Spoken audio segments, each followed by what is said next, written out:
The old science, which almost everybody's been programmed, is called genetics. This trait is under genetic control. Genes control this trait. And I go, yeah, but that's the old science. That's not valid. The whole thing is completely false. Genes don't turn on and off. They don't control themselves. I said, well, how are genes controlled? I said, signals from the environment. I go, oh, well, this is the new science. It's called epigenetic control. Sounds like genetic control, but epi is the revolution. Epi means above. What do you think they call skin? Epidermis. What does that mean? Just below the surface where the skin is, there's a layer under there called dermis. So the skin is above the dermis, epidermis. So I say, what's the new science? Epigenetic control. And what does it translate as? Control above the genes. I say, what controls it? Consciousness. And that's what quantum physics has said since 1927. Consciousness is controlling this. You are not a victim of your genes. You're the master of your genes. Now I say, well then, okay. I didn't want this disease. I want to be healthy. I want to have great romance. I want to have a better job with a lot more money. And I go, okay, the mind is creating these images. And the mind is the creator. That's what quantum physics says. I go, so why is it relevant? How come your life doesn't look like the creation you want? How come you have great wishes and desires of being healthy and happy and enjoying life, and then you live here and you go, I don't like this. And then I say, you created this? And you go, I wouldn't create this. And I go, here's the problem. And I thank Shay for letting me come here to leave you with what is the actual problem. And the answer is this. The brain is involved with consciousness. It doesn't create consciousness, it translates consciousness. Consciousness is an energy, and the brain takes the energy of consciousness and translates it into physiology and biology. I go, so the brain is the computer that is controlling this. And I go, yeah, but there's two parts to this consciousness. One is called the conscious brain, and one is called the subconscious brain. Oh, wait, so the mind is not one thing? No, the mind is two things. I go, and guess what?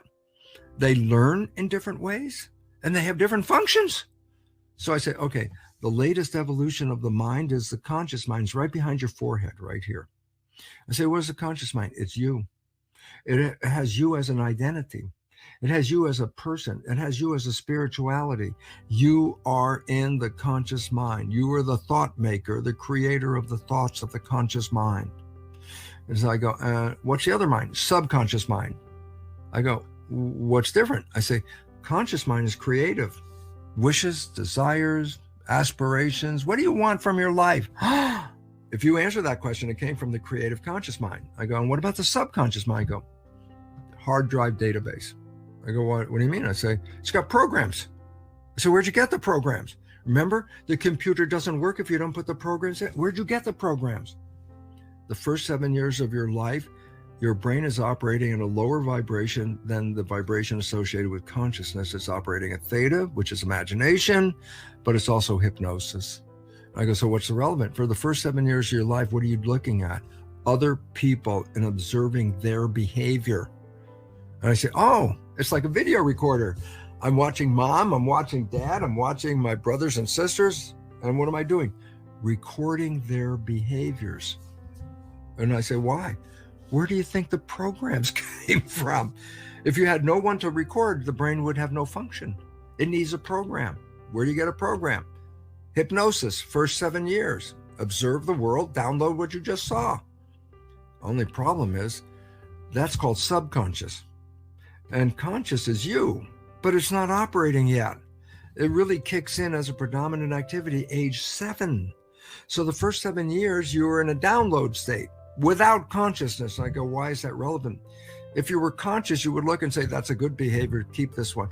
That's a bad behavior, don't keep this one. Oh, but you're not conscious during those 7 years. So what? You downloaded behavior, good and bad, from those people around you. Then I go, oh, okay, but those are the programs. Once I get to be age 7, I can type my wishes and desires into the machine. I say, yes, when the conscious mind is working, You are in control of, accessing the data and writing it and controlling your life. And now here comes the whole problem that, Shay, this is why we're here. And here's what the problem is all about.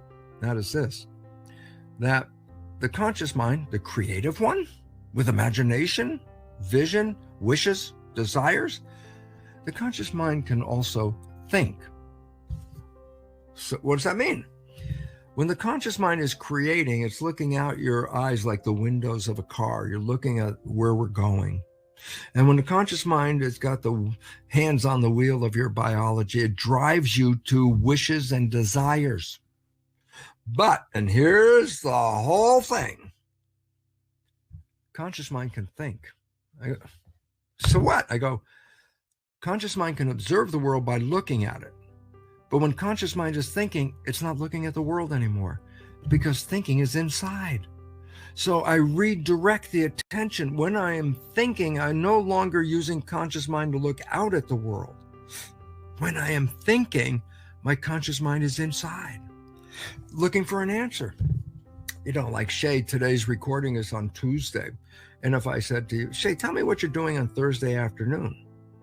And the issue is, if it's not written in front of you right now, I bet you in a minute or so you can tell me, oh yeah, on Thursday afternoon I'm doing X, Y, and Z. And I go, where'd you get that? Oh, I was thinking about it. I go, oh, so you took your attention, conscious mind, instead of looking out at the world, you focused inside. That's where thinking occurs. So when you're thinking, conscious mind is not looking out, it's looking in. And I go, oh, so then conscious mind, which is driving me to wishes and desires, and this is what I want, moment is thinking, let's go of the wheel. I go, oh my God. Yeah, because if I'm thinking, I'm not looking out the windshield anymore. I'm looking inside. I go, oh yeah, but what if I am driving the car and I am thinking and I let go of the wheel, the conscious mind? I go, subconscious mind is autopilot. That's what I mean. I say, the moment I'm thinking, the subconscious mind will take over all routine chores that it knows. It knows how to walk. It learned that. It's a program. It learned how to talk. It knows how to do that. It learned how to ride a bicycle, learned how to drive a car. I go, why is it relevant? These are programs. So the moment you are thinking, the conscious mind lets go of the control, and the control is now taken over by the subconscious program.